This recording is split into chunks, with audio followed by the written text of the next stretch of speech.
Hi there, welcome to this tutorial from ritus.com. In this tutorial, let's look at a simple concept in Java called anonymous class. So, what is an anonymous class? As we know, most of the classes in Java have a name attached to this. So, this particular class is called an anonymous. This particular class is named as anonymous class.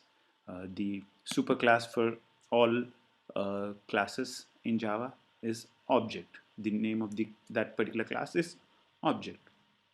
This is a string class.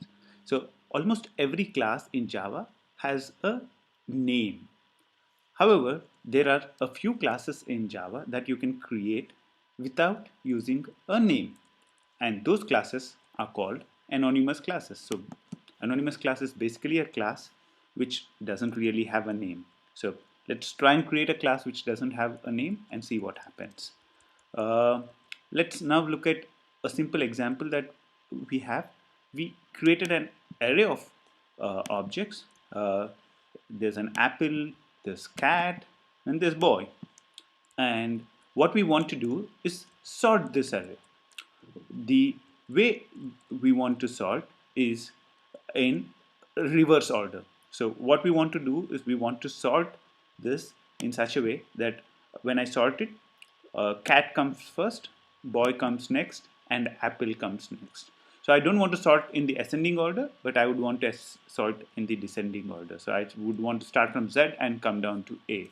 So if you look at this particular method which is written here, this is a very good example of an anonymous class.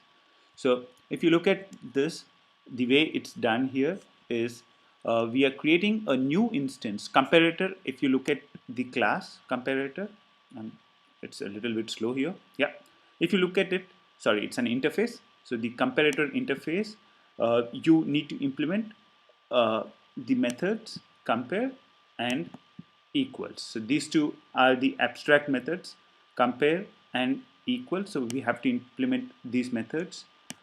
So what we are doing here is we are creating a new comparator of comparing strings, and what we are doing is we are not really giving it a name. So what we are doing is we are opening an open brace and a close brace, and in between that we are writing the class. So this particular class which we are creating here, this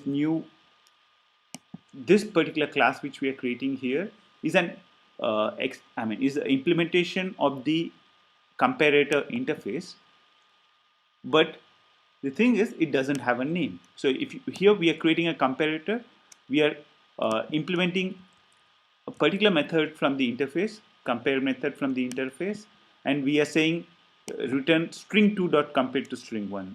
So this would return if the string2 is if it's based on whether the string2 is considered alphabetically later or earlier. It depends that result back. But if you look at this particular class here, this doesn't have a name at all. This reverse comparator is an instance of this particular class. So this particular this particular implementation of this interface is anonymous, and this is what we call as an anonymous class. So let's try and run this program. Right click, run as Java application, and you'd see in the output cat, boy, and apple. So it's printing in the reverse order: cat, boy, and apple. So that's basically an anonymous class. Anonymous class, as we discussed, is a class without a name. Here we are creating a comparator class which is implementing the interface comparator. However, we are not really giving a name to this class. So that's a comparator class without a name, and that's the anonymous class. If you like this video, show it by clicking like or commenting or sharing this video. We are creating more videos on varied range of topics as we speak. Subscribe to stay updated. Thanks for watching. Until next time, bye.